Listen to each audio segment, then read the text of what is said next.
आज सरकारचं तोंड भरून कौतुक करायचंय, कारण की निर्णय पण तसाच घेतलाय.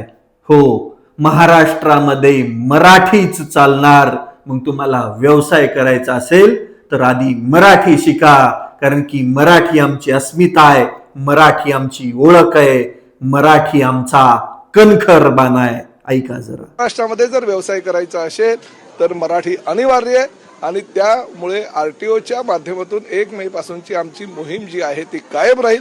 काही संघटनांनी माझ्याकडे मागणी केलेली आहे.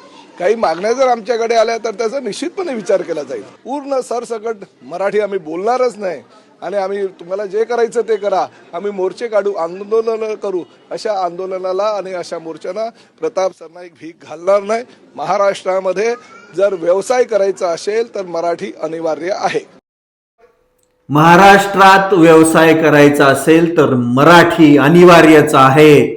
उशिरा का होईना पण शहाणपण सुचलं आणि संपूर्ण महाराष्ट्राच्या टाळ्या तुम्ही घेतलेल्या आहेत.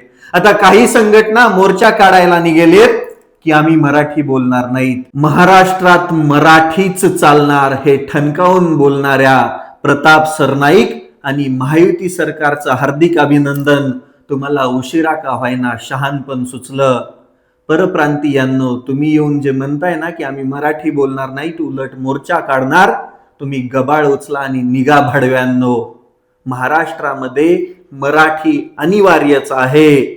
महाराष्ट्रामध्ये मराठीच बोलली जाणार आणि मराठी बोलायची नसेल तर तुम्ही व्यवसाय नाही केला तरी चालेल.